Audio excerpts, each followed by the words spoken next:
All right, what's up, basketball fans? Ryan Jarrell here with Adam Martin, and we're a couple of Bangor, Maine boys, and we love the Boston Celtics. So we're here today to talk about this past season. It was an unfortunate season the way it played out for us Celtics fans. We're also going to preview next year, and what that holds with this new coach, Ime Udoka, which has yet to be announced, but it looks like that is going to be the case. But before we dive into all that, Adam, we do want to talk, the current NBA basketball that is going on. The playoffs are underway. We're down to the Final Four. We have game 3 of the Suns and the Clippers tonight. It looks like Chris Paul is going to play.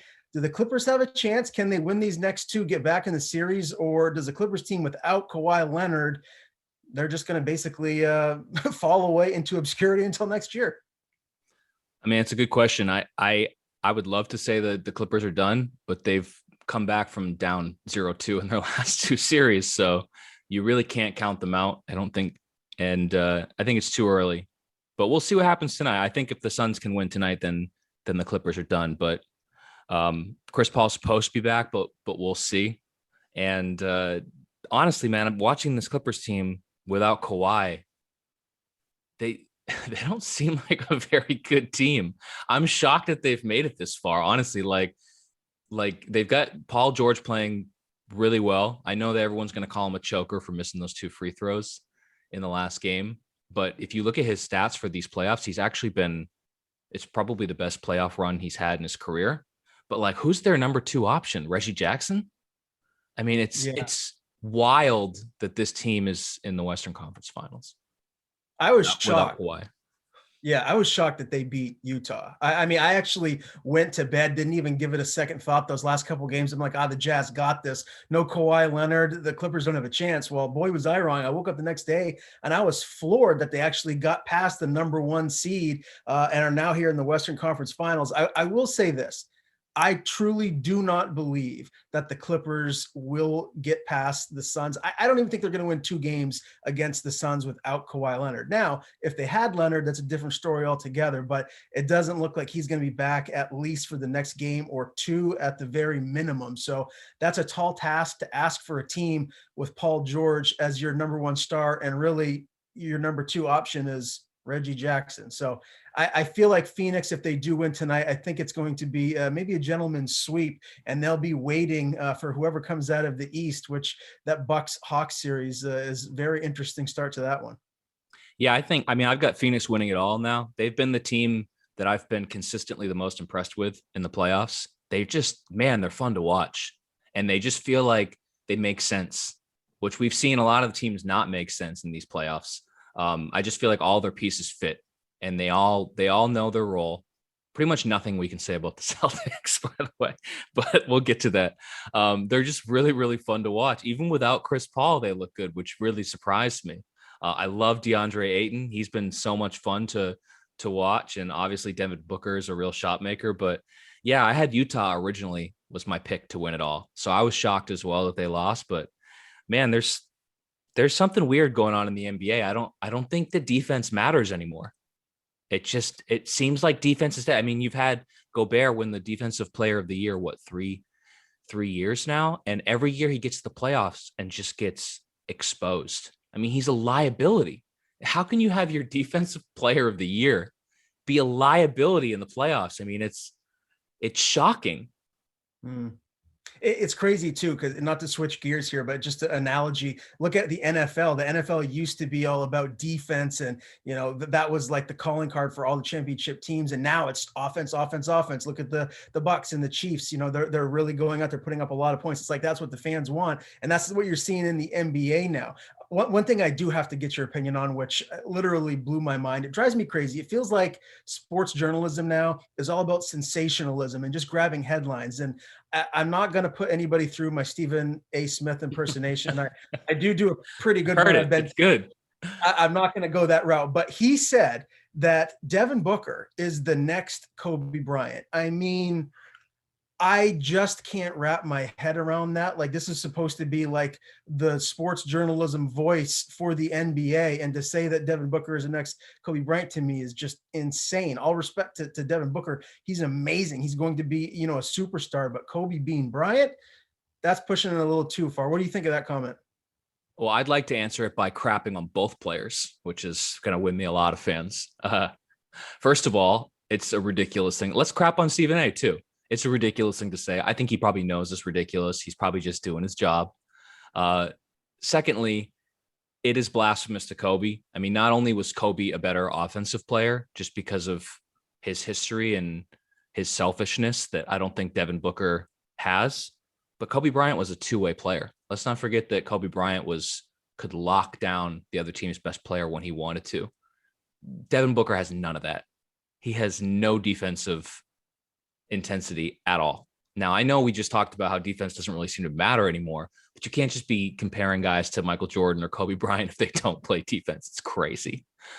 Secondly, and this is where I crap on Kobe, man, there's this weird thing that happens when people pass where we just idolize them and we forget that they were imperfect human beings. Kobe Bryant was a bad teammate for a long time before he, in his later career, kind of righted the ship and still wasn't a great teammate, but found a way to not just infuriate everyone. Devin Booker doesn't have any of that. Everybody loves Devin Booker. So I think Devin Booker's a better teammate, better part of a team than Kobe ever was. And Kobe was just a much better player. Devin, let's not get it twisted. Devin Booker is a great shot maker. He's a really nice offensive player, and he's still young. He's still got his whole career ahead of him, but he's not Kobe Bryant. They're just different. Yeah. One thing I will say, and I pride myself on being objective, and I'm taking my Celtics fandom right out of the equation. Kobe Bryant is lucky to have 5 championships because that 5th one that he got in 2010 was insane to me. The Celtics, they should have won. I know the injuries. I mean, that game 7, I think it was 39-17 free throw attempts for the Lakers on their home court versus Boston. It still makes my skin crawl to think about it, but I will digress. I do want to say a couple things before we transition to the Hawks and the Bucks. Number one, what would a championship mean for Chris Paul's legacy? Because this is a guy who has been one of the premier point guards in the league for a very long time. And number two, what is this going to mean for Kawhi Leonard and the Clippers next season if they do lose? Even if Kawhi comes back, and plays towards the end and they still lose, like what's going to happen in LA come the 2021-2022 season? Well, let's start with Chris Paul. I would love to see Chris Paul get a ring because unfortunately for him right now, the story of his career, he's got kind of like that John Stockton, Karl Malone, Charles Barkley stink on him, that he's like this incredible player that just can't get it done in the playoffs. So nothing would make me happier at this point than him actually getting a ring and putting to rest that, because I think if he does get a ring, you're going to be looking at this guy as he's going to be up there, man. Top 25 player ever. I mean, he's going to climb that list if he gets a ring. He's definitely, I think, a top 5 point guard that the league has ever seen. And that might even be without the ring. What he's doing at his age is just awesome to see. And as much as he kind of annoys me, just like he annoys his teammates and many of the stops that he's had, he's been one of my favorite players to watch since Wake Forest. So yeah, Wake Forest. I'd love to see it. I love this sort of late stage rejuvenation. That's great. And as far as the Clippers, I don't know if it's going to be that big of a deal. I mean, the Clippers have always stunk.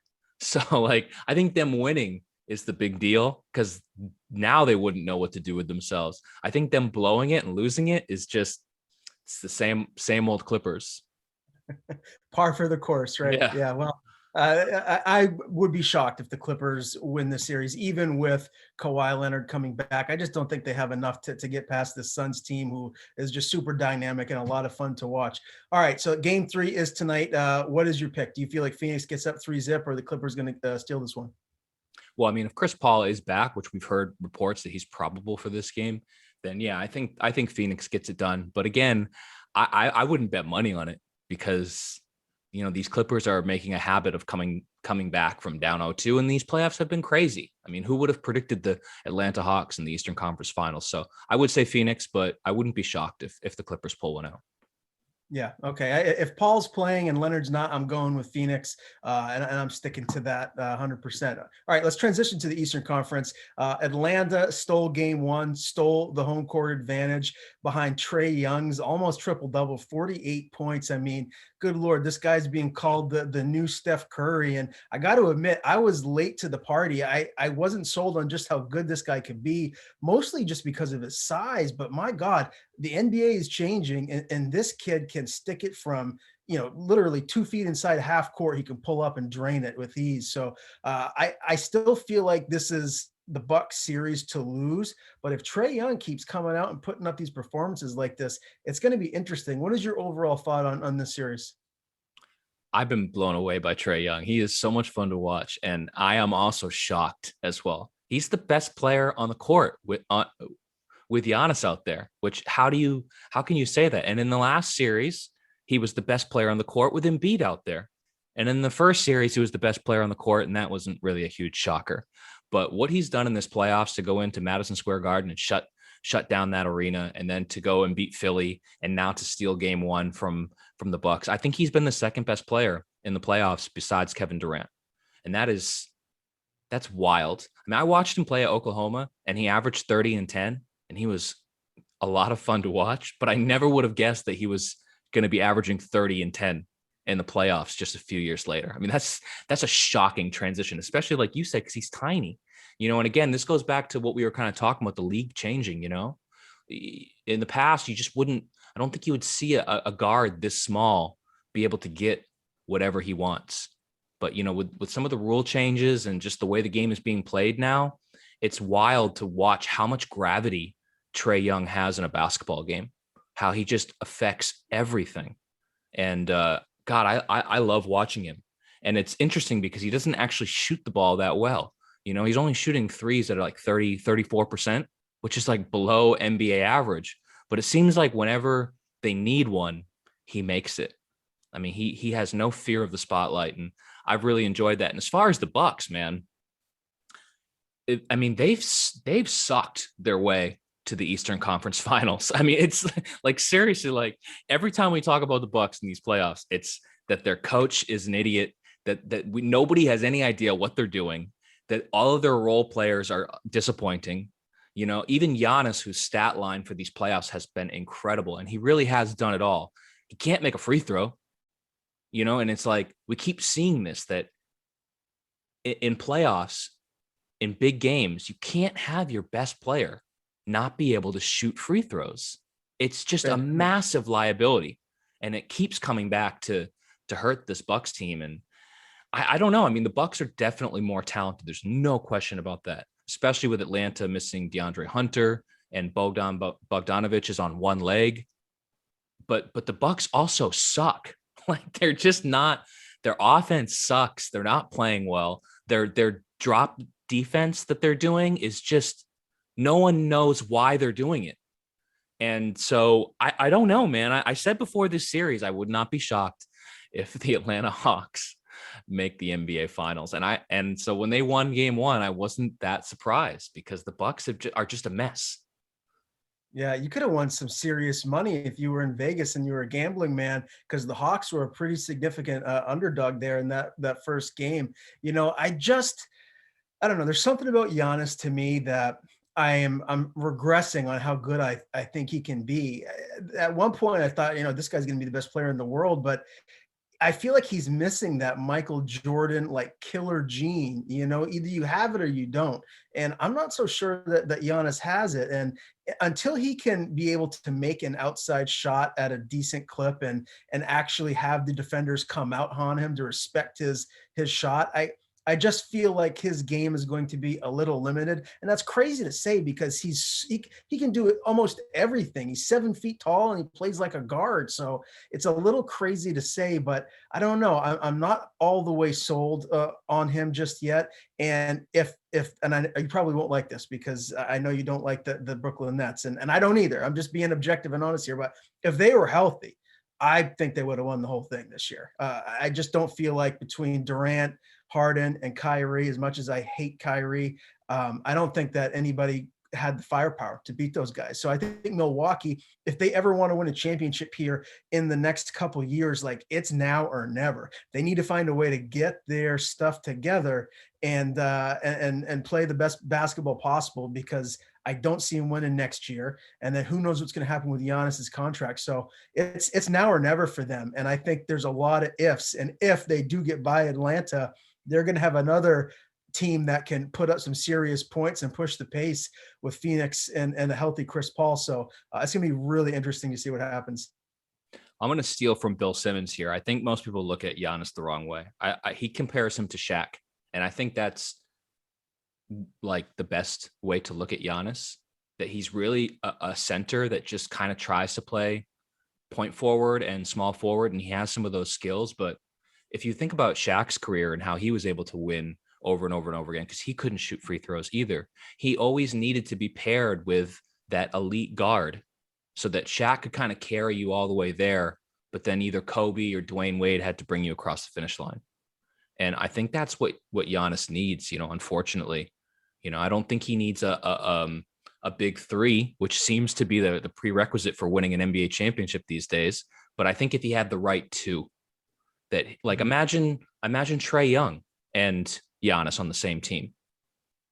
I mean, to me, that's, just like when they were talking about trading James Harden to Philly, Harden and Embiid. I still think like the right pairing of two guys can get it done. And I think that's what Giannis needs. Unfortunately, they don't have that. They've got Drew Holiday and Chris Middleton, and both of those guys can be great, but neither one of them are really good enough. And so what ends up happening is you end up seeing Giannis in late game situations trying to do his thing, but it's really not his game. So I think he is a killer. I love Giannis. I love everything about Giannis. I'm so happy he stayed in Milwaukee. There's a big part of me that wants the Bucks to win a championship so that kids watching the NBA nowadays will see that small market teams can still get it done, that loyalty does have dividends, and that, don't just be the Nets. That's like the most dark star, like Death Star evil. Don't do that ever. But we'll see. I mean, at this point, as long as the Clippers lose, I'm happy with anybody winning a championship this year. But I think I would like to see Bucks or Phoenix first, and then the Hawks. Okay. My pick for we're going to transition to the Celtics here, because I know most people that will be watching this know us from New England and, our Celtics fans. So we'll dive right there. But first, your pick for the finals. I'm going with Phoenix and Milwaukee, and I think Phoenix is going to get it done. Actually, I think I would say the same thing, but I'm really close to saying Atlanta. It's just something about Trae Young and the way he's playing, and just the discomfort I get from watching Milwaukee just stumble through these playoffs. And you're right. If the Nets would have even had two players healthy, let's not even say all three. If they would have even had two, they probably would have swept the Bucks. And that's how lopsided that series was until it was Kevin Durant against the world. So yeah, I don't know. I'll go with the Bucks, but I'm not super optimistic about it. I think Phoenix definitely gets there, and I also think Phoenix wins because they're. You watch these games, Phoenix is playing the best basketball. I don't really think that's debatable. Yeah, 100% agreed there. All right, the Boston Celtics. The last season was it seemed like it was just a couple days ago, and then boom, here we are. This whole season is over and done with. The Celtics were in the Eastern Conference Finals, again on the cusp of making an NBA Finals, and they couldn't get it done. You had the Miami Heat beating us, making it to the finals and losing to the Lakers. And now here we are, fast forward to the end of this past year, and what a weird year. I mean, I really don't even know where to start, because, talk about not playing even close to your potential. And there's been a lot of rumblings about, what's going on with Brad Stevens, and is there dissension within the locker room? And come to find out, that's exactly what was going on. The players he wasn't resonating with them. Gordon Hayward even tried to give him some advice on his way out the door. and it just didn't make any difference. And he steps down, or I guess moves into his new role, replacing Danny Ainge, which I didn't see coming. And now the rumors are Ime Udoka is going to be the new coach of the Boston Celtics, who all the players endorsed because they played for him on the Olympic team. Tatum, Brown, Smart, they like the guy. And so this is apparently the new hire for us. What is your whole thought process on all of this? Because I know you're a super fan just like myself. Do you feel like this is the right move? And were you surprised as to Brad Stevens' transition into the front office? Well, I mean, I was a little bit surprised that Danny Ainge stepped down, but not shocked. I was definitely shocked that Brad Stevens took over. I guess they thought that, changing both the GM and the coach role in 1 year was too much change. And I guess I can see that, but I would have been happy if Brad would have just been gone as well. I mean, I was saying that all last year that Brad had lost the locker room. And before any of these reports came out, you could just tell. I mean, just watch the games and you can just see, like, Brad's a defensive coach. No one's playing defense. Like, the discussion is done. And I don't know, like, if Brad doesn't have a great relationship with these players anymore, then why are you promoting him to be the general manager of this team? I don't see the logic there. I'm one of the people that think that it's just a BS money decision, that Wick just didn't want to pay off like $30 million or however much he owed to Stevens. And that's why he got the nod. Now, does that mean that they don't believe in him at all? I don't think that's true. I think they do think that he can do this job. I don't think they would give it to him otherwise. But I also think that they were like, we'll save $30 million if we just bump this guy up. But I would have loved to have seen them go after Ujiri or Presti, like a real GM with real chops. But, I don't know. And as far as Ime Udoka, yeah, sure. I mean, okay. Are you excited, Ryan? Like, did the hire get you excited? I know you don't hate it because nobody hates it. Nobody hates it. He's an ex-player. He's black. The players like him. I mean, these were the three criteria that we had that we felt like we needed to check off. But are you pumped up for Udoka? I don't know him. I understand his credentials. I know he won a championship under Greg Popovich with the San Antonio Spurs. And something that's very important is that Brown, Tatum, and Smart like him, and they signed off on him. But I don't know him enough. I mean, honestly, I don't know who would have made the most sense. I was kind of leaning towards, I heard a lot of people saying Sam Cassell might be a good fit. I know Sam Cassell. I know him a hell of a lot better than I know Udoka. And I mean, in his heyday, he was one heck of a player. So I don't know. I don't know who else would have been the right fit. I'll tell you who I wish never left to begin with was Doc Rivers, but it is what it is. And, here he is in Philadelphia now. I'm not sure. I mean, I think the jury is still out to figure out if this was a good move, but I wish they would have maybe taken a little bit more time. I mean, what's the rush? There's a lot of other options out there, and there were still plenty of, young former players who happen to be black that would have been good fits in Boston. So, I'm not 100% certain, but we'll see how this first season goes. I think it's, there's 6 other teams right now, I think, looking for coaches. So I imagine that they probably felt like they kind of had a head start on a lot of these other teams, and they probably just wanted to get it done. I wanted Chauncey Billups personally. I just felt like he had the right amount of cachet where if he told players what to do, they might actually listen. Hey, this is Chauncey Billups. This is a guy who knows what he's talking about. I don't know about it. I don't know about his coaching chops. I think he was only an assistant for 1 year or something like that. So not that experienced, but you take a chance. I mean, we're taking a chance on Udoka as well, but apparently everybody who knows Popovich is just amazing. That's what's happening in today. Like half the coaches in the NBA have somehow like bought groceries for Greg Popovich or something, like used to date his niece. Like it's just ridiculous, the Greg Popovich tree. But I don't hate the hire. Don't get me wrong. Like he seems like a young, intelligent guy, and he ticks a lot of those boxes. But again, when we hired Brad Stevens, like people around the NBA were shocked, and everybody was excited. And we don't have that right now. We're like, okay, yeah, he seems nice. Let's see. Nobody really knows. So, time will tell. But and they're saying, oh, he's a defensive minded coach. Well, great. We just talked about how defense doesn't matter in the NBA anymore. Can't we get somebody that will take the ball out of Jason Tatum's hands so we can actually run? I can just hear Tommy in his grave, run, just like, because this team is so slow. They don't pass, they don't run, and yeah, they don't play defense too. So maybe we'll get one of those things next year.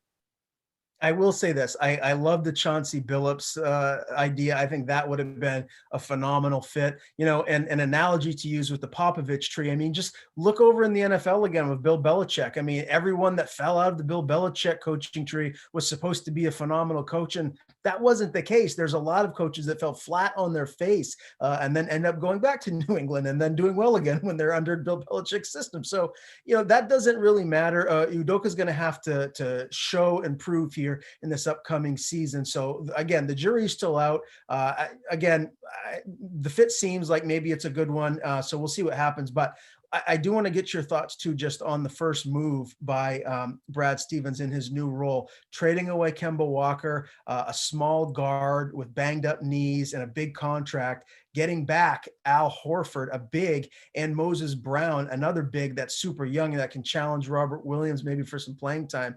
I like the move. What do you think? I didn't love it. I seem to be the only one. This is great. We're gonna have a great dynamic here of you just being positive and me being relentlessly pessimistic. But I don't know. I had this dream scenario in my head where, like, Kemba Walker's contract is awful, undoubtedly, but his second year. So next year he's locked in for like 30, 35 million or something like that. But the year after that, he has a player option for 37 million. And I don't know why everyone is just like assuming that he's taking that. And I think we should have learned our lesson with Gordon Hayward, because everybody thought Gordon Hayward was going to take his player option as well. And guess what? He didn't. Now he had an opportunity to go and make more money elsewhere.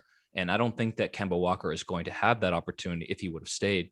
But you can go all the way back, and there's a really important quote from Kemba where he talked about why he came to the Boston Celtics. And he said, I just want to feel wanted. And guess where he doesn't feel wanted? In Boston. He does not feel wanted in Boston anymore. So my whole idea was, let's make him not feel wanted. Let's continue that great feeling of distrust and disharmony next year. Put his ass on the bench, sit his ass on the bench, and say, you're Lou Williams now. You're gonna come off the bench. You're gonna play 18 to 22 minutes per game when you can. You're gonna shoot every time you touch the ball. You're gonna shoot it. It's just gonna be like Charlotte Light off the bench. You can go back to playing the way you're supposed to play, not trying to defer to two other guys, which is not who you are. It never has been. It was a bad fit from the start, but I just thought we could put him in the bench, maybe get something out of him as a sixth man kind of player.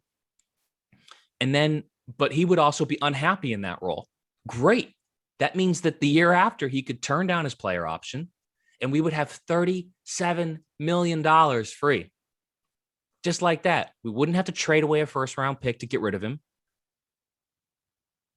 That was my dream scenario, but apparently I'm the only one. Now, this is the consolation prize. We got Horford back. Everybody loves Horford. I don't know how much he has left. He's going to be 35 next year. If you can remember 2 years ago, you remember the last season of Al. It's like everyone's like, yes, Al Horford's coming back. 2018 championship. Like, this is not that Al Horford, right? Like, you remember the last year he was here.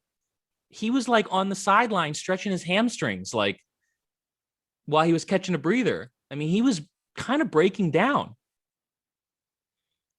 I'll be the first one to come right out and say, for someone that's not 21 years old anymore, playing full court basketball at an advanced stage is virtually impossible. So I can't even imagine what it's going to be like for 82 games a year when you're that size. So great points. And I do love what you said about all that cap space, because Kemba Walker would have been the ideal sixth man. But, sometimes like getting the bad laundry out, and pressing the restart button and refreshing things is good. I mean, if he was grumpy and miserable in that role and it was bringing, conflict to the team, that could be a real problem. So this might be just a good way to hit that restart button, start again, and maybe things will be better. But you do make a lot of great points. I didn't even think about it from that angle. The other thing that comes into the equation too is with that 37 million, if that's what ended up happening, who's going to come to Boston? It seems like for whatever reason,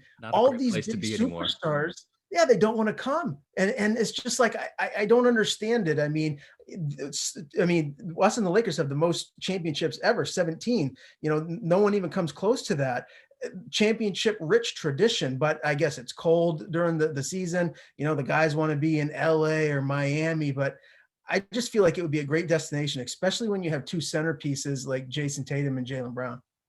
I think that's what it's gonna be up to.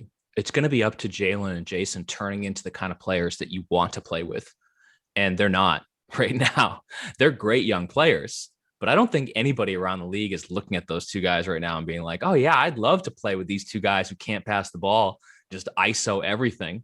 So they're going to have to develop into those kind of players that other players want to play with, because everything that's great about Boston is its history. And these kids don't care about history. They just don't. Like, yeah. I think if you ask a young guy like Anthony Edwards out of Minnesota, he probably wouldn't even know who Bill Russell is. So, like, I swear, like, they don't care, and that's fine. It's a totally different generation, but I just think that like, we always look at Boston having this tradition that people would love to be a Celtic, and I don't think that really matters anymore. I think, what matters is Danny Ainge trading Isaiah Thomas after his hip fell off. I think that's what players see. Players see the way that Danny Ainge treated players, fair or not, and it gives Boston a bit of a bad reputation. And I think the cold weather thing is bigger than people think. Boston, the weather sucks, 8-9 months out of the year. Players want to be like out chilling with their homies, going to the clubs and stuff. And Boston is just, it's not really that city, What are you talking about? Everyone loves the snow around here. Not me, man. Not me. I moved all the way across the world to get away from that stuff. No, I moved to California and then came back. Although I am glad I'm back. A lot of great things going on in my life right now, but I do miss that sunny weather. Adam, another thing that a lot of rumors going around about super trades and players moving. One thing that really excites me, and I know we talked about it a little bit via text the other day, Luka Doncic right now apparently is unhappy. Although Rick Carlisle, the coach, did leave. Now he's coaching the Indiana Pacers. But for whatever reason, him and Porzingis seem to be butting heads, maybe because Porzingis isn't the number one. Yeah, and he's not the number one option, which is why. I think, yeah, he thought he was going to be. Is there a chance that you feel like we could see Luka Doncic in a Boston Celtics uniform? No. I mean, I don't even want to entertain that option because it's just too tantalizing. Have you heard rumors about that, or are you just like throwing that out there? Maybe a little bit of both. I read an article saying that, that would be a great fit if he is looking to move and sign a long-term deal, that maybe trading Jaylen Brown and a couple other picks and adding some other assets to get Doncic. I mean, look, I wouldn't be trading Jaylen Brown for just anybody, but if I could get Luka Doncic and match him up with Jason Tatum, that would be phenomenal. The one guy that I do feel like could make sense if Boston could find a way to make it work is Bradley Beal. He's not going to be in Washington anymore, and him and Jason Tatum have a very good relationship. I feel like he would be a perfect sniper, just knocking down triples left and right if they were able to bring him to Boston. I don't know how realistic it is, but sign me up bringing Bradley Beal over from Washington. So let me try to touch on all of these. Luka, let's just put this in perspective. Of course, we'd want to have Luka. There was literally a time last season when they discussed would the Mavericks take Tatum and Brown for Luka, and people said no. Okay, so this is the level that Luka is at, where basically our two young superstars aren't even enough to get Luka back here. And when they said that, I almost cried because I believed them. I was like, yeah, if I was the Mavs, I wouldn't do that either. Why? Luka's leading a team full of scrubs into the playoffs, and Boston is crumbling with their two stars. So, yeah, of course we would do whatever it takes to get Luka, but I don't see that happening, and I don't see Luka have any intention on coming here to Boston. As far as Bradley Beal, I think if the Celtics would have gone my route and hoped and prayed that Kemba would just walk away from his player option, freeing up that money, I think there might have been a path to signing Bradley Beal outright. Now I don't see it happening unless you want to be like Jeff Goodman and trade Jaylen Brown for Bradley Beal. I don't see it happening.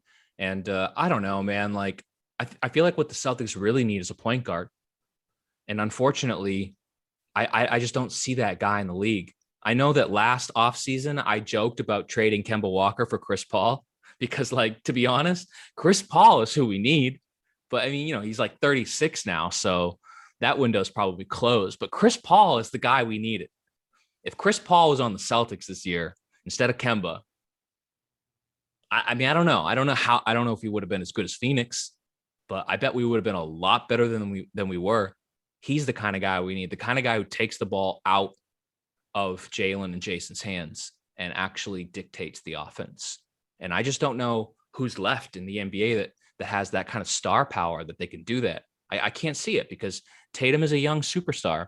And as much as I kind of hate the way he plays sometimes, that slow, loafing, inefficient ISO Carmelo light style, he's gonna have the ball. He's gonna get that Luka treatment from Boston. And I don't know who you can get to sort of get that ball out of his hands and actually get him to run and to be part of a team. I just don't see it. I want Lonzo, but I can't see that either.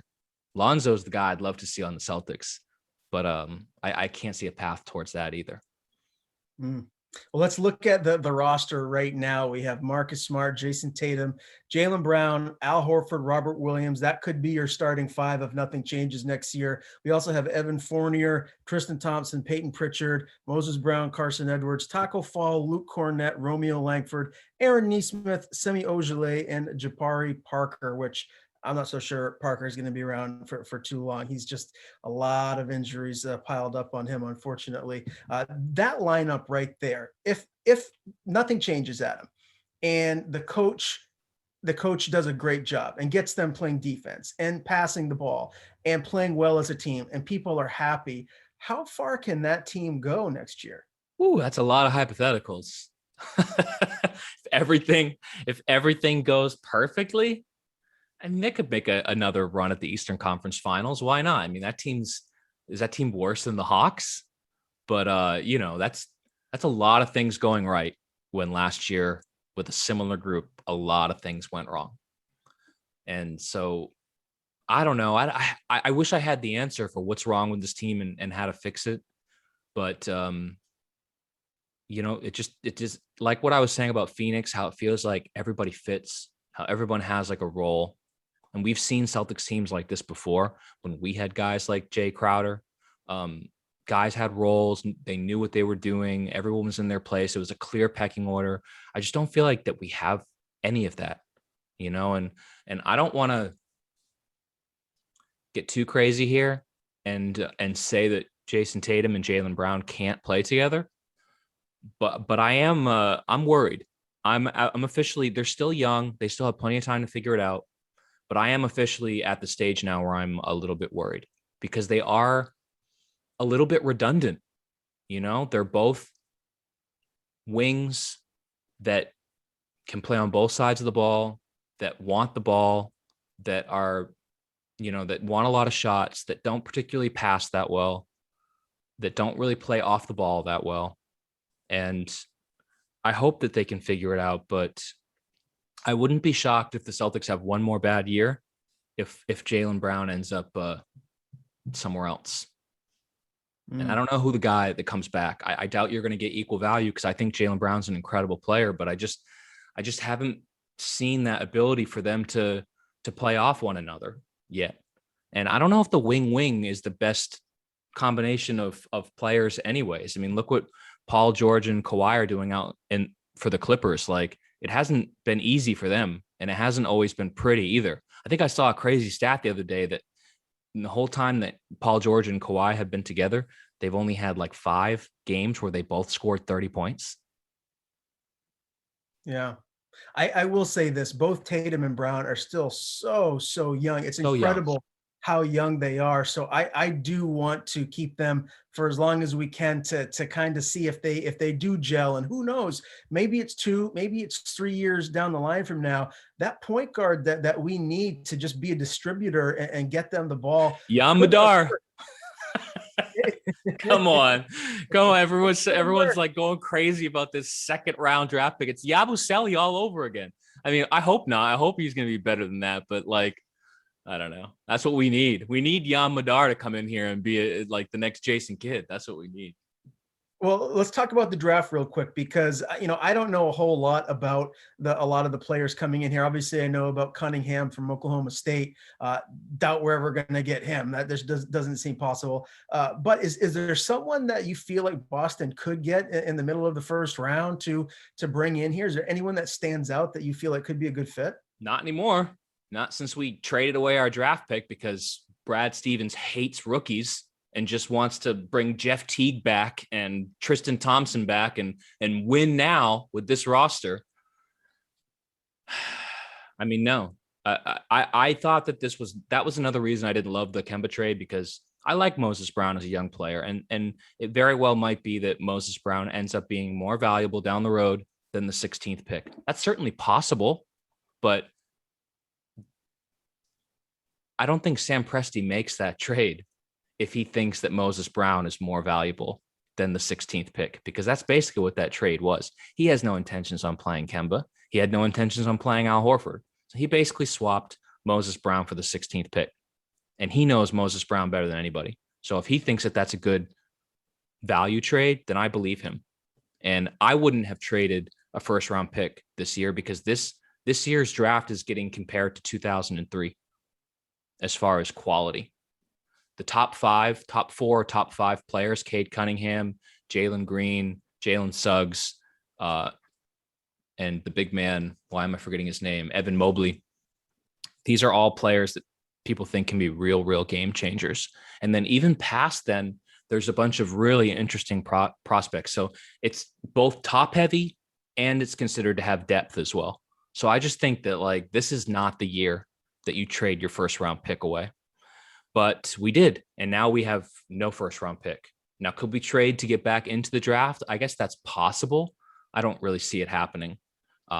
So yeah, I don't think I get excited about the draft every year now, and usually doesn't work out that well. But now I don't even get to get excited. So maybe that's good for me. Maybe that's good for my health, that I don't get all excited and then we draft Grant Williams and I have a stroke and lose half of my face. But yeah, I would have loved to stay in this draft and see if we could find a young point guard or something, but that ship has sailed. So what are we stuck with? Pritchard and Smart running the point. Horford is the second best passer on this team. I mean, it's from a playmaking standpoint, we're still in trouble for sure. Well, a lot of very ominous points you're making, but they do make a lot of sense. So I will leave it at that. Who knows what can happen? We're still a little ways away from the draft. Boston could trade and get back in. We'll see what transpires. But as far as the next season's forecast goes, I mean, we did talk about it a little bit, how good Boston can be. But is there anything else that stands out to you as a Celtic fan that we can kind of keep our finger on the pulse, paying attention to as we lead into next year? I just think there's a lot more moves to be made. Nobody expects Tristan Thompson, Semi Ojeleye, pretty much all the like Grant Williams and Tremont Waters and Carson Edwards, like Taco Fall. Like, I don't think anybody really expects or wants these guys back on the roster next year. But how do you get rid of them? No, I mean, nobody else wants them either. So that's, I think, the most interesting thing to look at going forward is how Brad Stevens is going to continue to try to shape this roster. I think most of us would love to just see like the back half of that roster just sent to China and bring in whoever else, like just give somebody else a chance, because these players are not going to be helping us. Now, I haven't given up on everybody. I do actually still have a lot of faith in Aaron Nesmith, even though he was like at times last year was a complete disaster and wasn't the player that I was hoping he was going to be out of the draft. You saw glimpses of what he could do towards the end of the year. And if you look back at his career at Vanderbilt, as a freshman, he was just like, all right. And then it was his sophomore season where he exploded. And so I'm hoping that he can sort of do the same process here in Boston, that his rookie year was kind of slow. And then we're going to see him kind of explode here in his second year. It might even be his third because, last year was a tough one. But I really do believe in Pritchard and Nesmith as nice role players for this team. It's just all the players that we drafted the year before that. I mean, I guess Romeo maybe could help us, but everybody else can just go to China and get off this team. Any day would be great. If I have to see Grant Williams play another basketball game, I swear to God that it just reminds me of how bad we screwed up that draft. And I would love to move off those players and maybe give some undrafted guys a chance. Again, this draft is supposed to have depth, so I wouldn't be surprised if there is an undrafted guy that ends up making a difference. I mean, you look at Moses Brown, the guy we just gave up our 16th pick for. He was an undrafted free agent last year. And the year before that, I think Kendrick Nunn was an undrafted free agent. So they're not common, but you can find guys. And that's what I'd like to see. I'd like to see all these guys that we've seen already that we just know stink gone, and bring in some other guys that we haven't seen and maybe give somebody else a chance and just hope you find something. Well, I like that word hope. And that's what we're going to, I guess, end our first episode with is a hope for the next season here for the Celtics that, maybe we'll break through and win a championship. We win green 18, right? That's what we've all been wanting for a long time. Well, Can I say one more thing before we go? Because I know I've been incredibly negative and your viewers are probably going to be like, F this guy, don't bring him back. Why do I need to listen to this guy? Let me say one nice thing. When you watch these playoffs and you watch the kind of players that really make a difference, Jason Tatum has everything that you would want and desire for a guy who you can lean on in the playoffs. So as much as I hate watching him walk the ball up the court, hold the ball, dribble the ball, ISO, when you look at the playoffs, so many of these possessions would come down to half court possessions, come down to a slowed down game of basketball. And a guy who can get you shots when the defense is tough, a guy who can make his free throws. And Jason Tatum is that guy. So like, if we can ever build a good team around him and get competitive, I see really bright things in Tatum's future as far as what he's going to be able to do in the playoffs. So that's my one nice thing that I'll say. So not everybody kills me. And I will say this, just to show you how great my Celtics fandom is. I'm a North Carolina Tar Heels basketball fan. Duke is obviously their arch nemesis, and Tatum went to Duke. So initially I was like, no, get this guy off the team. I don't want him. I don't want to cheer for a Dookie. But you know what? It didn't take me long to realize he was only at Duke for one season. He's not really a Dookie. Now he's a Celtic. He's been a Celtic longer than a Dookie, so I'm okay with it. And you're right. You're 100% right. This guy could be the cornerstone of a championship team, and he's only 22 years old. So the future is bright, and hope. That's what we're going to hope for. Hope he turns into KD Light. That's what you got to do, yeah, and not Carmelo 2.0. Well, this was a lot of fun for our first show. Just for anybody that's out there that's watching this, what we're hoping to do is bring you, 4 to 6 episodes like this a season, really focusing in on the Boston Celtics team, that organization, but also talking about the other important topics around the National Basketball Association. So again, thank you for your time today, Adam. It was a blast. For Adam Martin, I'm Ryan Jarrell. We'll see you next time. Sweet.